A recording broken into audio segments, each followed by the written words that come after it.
അങ്ങനെ വീണ ജോർജിന്റെ ഭർത്താവ് പാർട്ടിക്ക് വഴങ്ങിയിരിക്കുകയാണ്, അല്ലെങ്കിൽ വീണ ജോർജിന് വഴങ്ങിയിരിക്കുകയാണ്. പാർട്ടിയോട് തന്റെ ഭാര്യ ഇത്തവണ മത്സരിപ്പിക്കരുതെന്ന് അദ്ദേഹം അപേക്ഷിച്ചിരുന്ന വാർത്തകൾ നമ്മൾ കണ്ടിരുന്നു. അതിന് പിന്നാലെ ആറന്മുളയിൽ വീണ ജോർജ് തന്നെ മത്സരിക്കുമെന്നുള്ള വാർത്തകൾ വരുന്നു. പാർട്ടി തീരുമാനിച്ചാൽ അതിൽ നിന്നും മാറ്റാൻ സാധിക്കില്ല എന്നൊരു ഭീഷണിയുടെ സ്വരം കൂടി പാർട്ടിയിൽ നിന്നുണ്ടായതായിട്ടാണ് നമുക്ക് അറിയാൻ കഴിയുന്നത്. എന്തായാലും വീണ ജോർജ് ആറന്മുളയിൽ തന്നെ മത്സരിക്കും. ഭർത്താവിന്റെ വാക്കുകൾക്ക് വില കൊടുക്കാൻ സാധിക്കാതെ, അല്ലെങ്കിൽ ഭർത്താവിന്റെ ഈ പറയുന്ന കുടുംബത്തോടുള്ള സ്നേഹത്തെ വീണ ജോർജിന് കണ്ടില്ലെന്ന് നടിക്കേണ്ടി വരും എന്ന് തന്നെയാണ് യാഥാർത്ഥ്യം.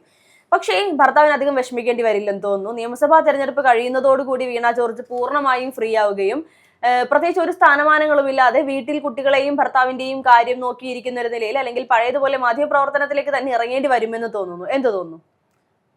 വീണ ജോർജ് ഈ പറഞ്ഞ പോലെ, ഹർഷ പറഞ്ഞ പോലെ, വീണ ജോർജ് മാധ്യമ പ്രവർത്തനത്തിലേക്ക് ഇറങ്ങേണ്ടി വരും.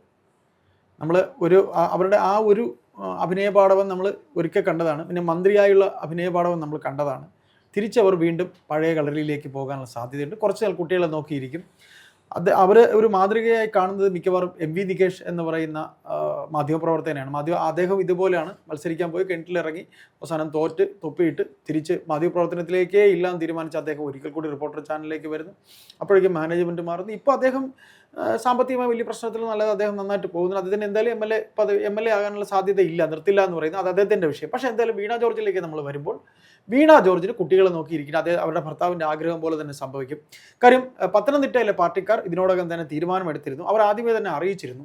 കാര്യം ഇനി ഇവരെ ചുമക്കാൻ അവർക്ക് താല്പര്യമില്ല. കേരളത്തിന് തന്നെ ആകമാനം നാണക്കേടുണ്ടാക്കിയ, ആരോഗ്യ മേഖലയ്ക്ക് നാണക്കേടുണ്ടാക്കിയ, അവർ തന്നെ വഹിക്കുന്ന വകുപ്പ്, ആരോഗ്യവകുപ്പിലെ സിസ്റ്റം കേടാണെന്ന് പറയേണ്ടി വന്ന ആരോഗ്യമന്ത്രി. അപ്പോൾ തീർച്ചയായിട്ടും ഇതിൽ ജയിക്കുക എന്നുള്ള ഒറ്റ ലക്ഷ്യം മാത്രമേ മുഖ്യമന്ത്രി പിണറായി വിജയനുള്ളൂ. ബഹുമാനപ്പെട്ട മുഖ്യമന്ത്രിക്ക് അതേ ഉള്ളൂ. അപ്പോൾ അവിടെ ആറന്മുള പോലൊരു സീറ്റിൽ സമുദായത്തിന്റെ വോട്ട്, ഒരു സാമുദായിക നേതാവായിരുന്നാണ് ഈ വീണ ജോർജിന്റെ ഭർത്താവ് എന്ന് പറയുന്നത്, ജോർജ് ജോസഫ് എന്ന് പറയുന്ന ഒരു സമുദായത്തിന്റെ നേതാവാണ്. അപ്പോൾ ആ സമുദായത്തിന്റെ വോട്ട് വീണ ജോർജിന് കിട്ടും എന്നുള്ളത്. അല്ലെങ്കിൽ നമുക്ക് സാധാരണ ബുദ്ധിയുള്ളവർക്ക് അറിയാം, ഈ പറയുന്ന അരിവാൾ ചുറ്റിക്ക നക്ഷത്രത്തിൽ നിന്നും ക്രിസ്ത്യൻ കമ്മ്യൂണിറ്റി ഒരിക്കലും വോട്ട് ചെയ്യില്ല. അരിവാൾ ചുറ്റിക്ക നക്ഷത്രം കാണുമ്പോൾ തന്നെ അവർക്ക് ചതുർത്ഥിയാണ്. അങ്ങനെയുള്ള ആൾക്കാരുടെ ഇടയിൽ നിന്ന് ഈ പറയുന്ന വീണ ജോർജ് മത്സരിക്കുന്നു. അവർ ലൈം ലൈറ്റിൽ നിന്നൊരു മാധ്യമപ്രവർത്തകയാണ്. അതുകൊണ്ട് തന്നെ അന്നുണ്ടായിരുന്ന ഇമേജിലാണ് അവർ ആദ്യത്തെ ഒരു വട്ടം തോക്കുന്നു, പിന്നീടാണ് അവർ വരുന്നത്. അവർ ലോകസഭയിലും മത്സരിപ്പിച്ച് നാണം കെട്ടിയിട്ടുണ്ട്. ഏതായാലും ഇത്തവണ നാണം കെട്ട് അവിടെ ഒരു സ്ഥാനാർത്ഥിയെ പോലും കണ്ടെത്താൻ കഴിയാതെ, പത്തനംതിട്ടയിൽ വേറെ ഒരുപാട് അലിഗേഷൻ വേറെ ഉണ്ട്, അറിയാം. ഈ നവീൻ ബാബു എന്ന് പറയുന്ന ഉദ്യോഗസ്ഥൻ്റെ മരണം, ഏതാണ്ട് 10,000-ലധികം വോട്ട് കിട്ടുന്ന ഒരു വലിയ കുടുംബത്തിലെ അംഗമാണ് അദ്ദേഹം. 10,000-ലധികം വോട്ട്, ഒരു പഴയ പഞ്ചായത്ത് പ്രസിഡന്റിന്റെ മകനാണ് ഈ പറയുന്ന നവീൻ ബാബു. അപ്പോൾ അത് മാത്രമല്ല, ഈ വീണ ജോർജ് വിഷയം കൊണ്ട് തന്നെ ഇപ്പോൾ കോന്നി MLA ആയിരുന്ന പത്മകുമാർ, ജയിലിൽ പോയ പത്മകുമാർ തന്നെ പാർട്ടിക്കകത്ത് വിഷയമുണ്ട്. അവരിപ്പോൾ സംസ്ഥാന സമിതിയിലെ ക്ഷണിതാവാണ്. സാധാരണ പാർട്ടി പ്രവർത്തകൻ സംസ്ഥാന സമിതിയിൽ എത്തുന്നതിന് അവന് മൂക്കിൽ പല്ല് വന്നു കഴിയുമ്പോൾ പോലും എത്തില്ല. അപ്പോൾ വീണ ജോർജിന് അത്രയും പിടിപാടുണ്ട്. ആ പിടിപാട് കൊണ്ടൊന്നും ജയിക്കത്തില്ല. ബെന്യാമിൻ എന്ന് പറയുന്ന സാഹിത്യകാരൻ, എഴുത്തുകാരൻ ഒരു വേള സ്ഥാനാർത്ഥിയായിട്ട് വരും എന്നൊക്കെ പറഞ്ഞിരുന്നു. ഏതായാലും അങ്ങനെയുള്ളവരെ പോലും ഇങ്ങനെ കെട്ടിയിറക്കുന്നവരെ ഇനി ചുമക്കാൻ ഞങ്ങൾക്ക് വയ്യ, വീണ ജോർജിനെ ഇനി ചുമക്കാൻ വയ്യ, അത്ര കണ്ട് നാണം കെട്ടിരിക്കുകയാണ് എന്ന് ജില്ലാ ഘടകം. അതെ, ഇവിടെ ഇപ്പോൾ ഈ പറയുന്ന ഭർത്താവ് രംഗത്ത് വന്നപ്പോൾ അദ്ദേഹം പറഞ്ഞ ചില കാര്യങ്ങളുണ്ട്. അതായത് കണ്ണൂരിലുണ്ടായ അനുഭവം വീണ ജോർജിനെ ആകെ തളർത്തി കളഞ്ഞിരുന്നു. അതെ, തീർച്ചയായിട്ടും. അദ്ദേഹം ഈ പറയുന്ന മക്കളാണെങ്കിൽ പോലും 3 പേര്, ഈ പറയുന്ന 2 മക്കളും ഭർത്താവും വീണ ജോർജും മൂന്നിടത്തായിരുന്ന സമയത്താണ് ഈ പറയുന്നത് പോലെ ഒരു സംഭവം കണ്ണൂരിൽ നടക്കുന്നത്. അതിനുശേഷം വീണ ജോർജ് ആകെ തളർന്നു പോവുകയും പിന്നാലെ കുടുംബപരമായിട്ട് അവർക്കൊരു സപ്പോർട്ടിന് വേണ്ടി ഭർത്താവ് ചെല്ലുമ്പോൾ, സാധാരണഗതിയിലാണെങ്കിൽ തന്നെ ബുദ്ധിമുട്ടിക്കാൻ തയ്യാറാകാത്ത ഭാര്യ തന്നോട് വരണമെന്ന് ആവശ്യപ്പെട്ടപ്പോൾ അവർ അത്രത്തോളം മാനസിക സംഘർഷം അനുഭവിച്ചിരുന്നു എന്നുള്ളത് ഭർത്താവിന് മനസ്സിലായി എന്നാണ് പറയുന്നത്. എന്തായാലും അദ്ദേഹം നല്ലൊരു ഭർത്താവ് തന്നെയാണ് എന്ന് നമുക്കൂടെ അംഗീകരിച്ചു കൊടുക്കേണ്ടി വരും.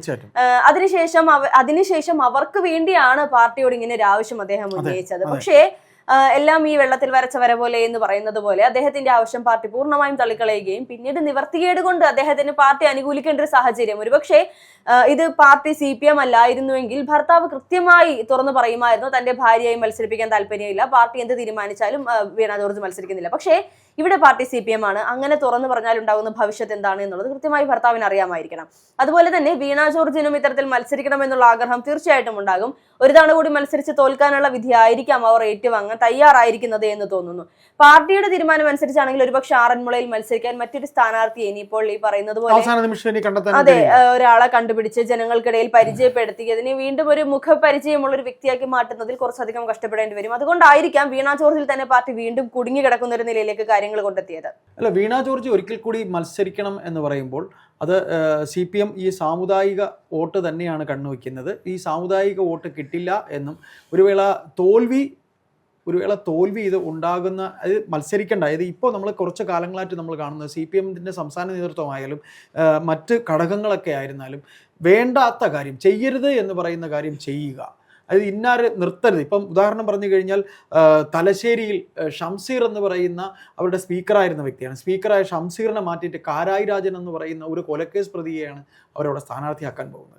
അപ്പോൾ പാർട്ടി അണികൾ പറയുന്നതിന് യാതൊരു വിലയും കൊടുക്കാതെ ഇത്തരത്തിൽ അവർ ഒരു വേള ഈ പറയുന്ന വീണ ജോർജിനെ സ്ഥാനാർത്ഥിയാക്കുന്നു എന്നുണ്ടെങ്കിൽ ഇവർക്കെല്ലാം സംഭവിച്ചു കഴിഞ്ഞിട്ട് ഇവർക്കൊരു വിലയിരുത്തൽ ഉണ്ടാകും.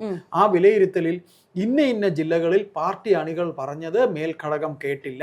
അതിൽ പത്തനംതിട്ട ജില്ലയിൽ ശബരിമല ഇഷ്യൂ ഉണ്ടായിരിക്കുന്നുണ്ട്. അറിയാലോ, കോന്നിയിൽ മുൻ MLA ആയിട്ടുള്ള പത്മകുമാർ ഇപ്പോൾ അവർ പറയുന്നു പഞ്ചായത്ത് ഇലക്ഷനിൽ ഞങ്ങൾക്ക് കിട്ടി, അവർക്ക് ഈ പറയുന്ന മുട്ടാപ്പോക്ക് കുറെ പറയാനുണ്ട്. പിന്നെ അങ്ങനെയുള്ള ആ പത്തനംതിട്ട ജില്ലയിൽ ഇത്തരത്തിൽ നിർത്തരുത് പാർട്ടി ഇപ്പം ഇവർ പറയുന്ന പോലെ മേൽഘടകം മനസ്സിലാകുന്നത് പോലെയല്ല, പണിയെടുക്കുന്നത് കീഴ്ഘടകത്തിലുള്ളവരാണ്. ജോലിയാണെങ്കിലും കൂലിവേലയാണെങ്കിലും അല്ലെങ്കിൽ മറ്റേതെങ്കിലും കമ്പനിയിലെ പണിയാണെങ്കിലും ഏൽപ്പിച്ചു കൊടുക്കണം ഒരു ബ്രാഞ്ചിന്. ഇത്ര വീട്ടിൽ കയറി ഇറങ്ങി വോട്ട് ചോദിക്കണം, വോട്ട് ഉറപ്പാക്കണം. എന്തുകൊണ്ട് കിട്ടിയില്ല എന്ന ചോദ്യം മേൽഘടകത്തിൽ നിന്നുണ്ടാകുമ്പോൾ അത് ഇവർ മുൻകൂട്ടി പറഞ്ഞിരിക്കുകയാണ്.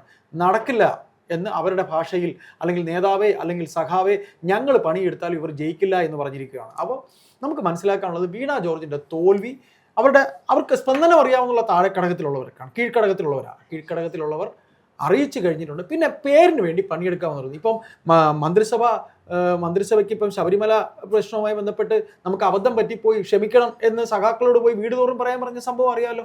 എത്ര പേര് പോയി, ഞങ്ങൾക്ക് പോയി ആ ചീത്തവിളി കേൾക്കാൻ, ഞങ്ങൾ പോയി. അതെ, തീർച്ചയായിട്ടും ഈ പറയുന്ന താഴേക്കിടയിലുള്ള പ്രവർത്തകർ രംഗത്തിറങ്ങിയാൽ മാത്രമാണ് നേതാക്കന്മാർക്ക് വിജയം ഉറപ്പിക്കാൻ സാധിക്കുള്ളൂ. പക്ഷെ അങ്ങനെ ഇറങ്ങാൻ അവർ തയ്യാറാകുന്നില്ല എന്നുള്ളതാണ് യാഥാർത്ഥ്യം.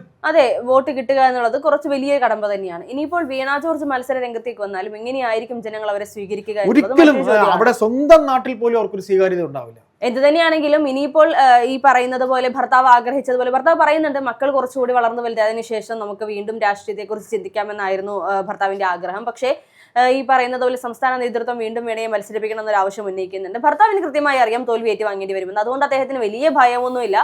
ഈ പറയുന്നത് പോലെ കുറച്ച് നാൾ കൂടി എനിക്ക് തോന്നുന്നു ഈ ഒരു തെരഞ്ഞെടുപ്പ് തീരുന്നത് വരെ വീണ ജോർജ് തിരക്കിലായിരിക്കാം. അതിനുശേഷം പിന്നീട് വോട്ടെണ്ണുന്ന സമയത്ത് ബാലറ്റ് പെട്ടി പൊട്ടിക്കുമ്പോൾ എന്ന് പറയുന്നത് പോലെ പണ്ട് പറഞ്ഞിരുന്നത് പോലെ വോട്ടെണ്ണി തീരുന്ന സമയത്ത് അറിയാം വീണ ജോർജിന് ഇനിയിപ്പോൾ റെസ്റ്റ് എടുത്ത് വീട്ടിലിരിക്കണോ അതോ ഇനി വീണ്ടും രാഷ്ട്രീയ രംഗത്തേക്ക് ഇറങ്ങേണ്ടി വരുമോ എന്നുള്ളത്. ഇന്നത്തെ സാഹചര്യത്തിൽ വീണ ജോർജിനെ വിജയിപ്പിച്ച് കയറ്റാൻ മാത്രമുള്ള ഒരു മനസാക്ഷിയൊന്നും ജനങ്ങൾക്കുണ്ടോ എന്ന് ചോദിച്ചാൽ സംശയമാണ്. ആരോഗ്യ മേഖലയിലെ ഇന്നത്തെ നമ്പർ 1 ആരോഗ്യ മേഖലയുടെ അവസ്ഥയൊക്കെ ആലോചിക്കുമ്പോൾ ഒരുപക്ഷെ ജനങ്ങളൊന്ന് പിന്നോട്ട് വലിഞ്ഞേക്കാൻ സാധ്യതയുണ്ട്. എന്തായാലും ആറന്മുളയിൽ മറ്റാരെയും കിട്ടാത്തത് കൊണ്ടാണോ വീണ ജോർജിനെ തന്നെ മത്സരിപ്പിക്കാൻ പാർട്ടി തീരുമാനിച്ചത് എന്നുള്ള ചോദ്യത്തിന് ഇപ്പോഴും ഉത്തരം ലഭിച്ചിട്ടില്ല. അത് കൃത്യമായ ഉത്തരം വരും. തെരഞ്ഞെടുപ്പിന് ശേഷം പാർട്ടിക്ക് ഒരു തോൽവി ഏറ്റുവാങ്ങേണ്ടി വന്നാൽ അതിന് വിശദീകരണമായി പാർട്ടി രംഗത്ത് വരുമ്പോൾ പറയും യഥാർത്ഥത്തിൽ എന്തുകൊണ്ട് വീണ ജോർജിനെ പാർട്ടി മാറ്റി നിർത്തുന്നില്ല എന്നുള്ളത്.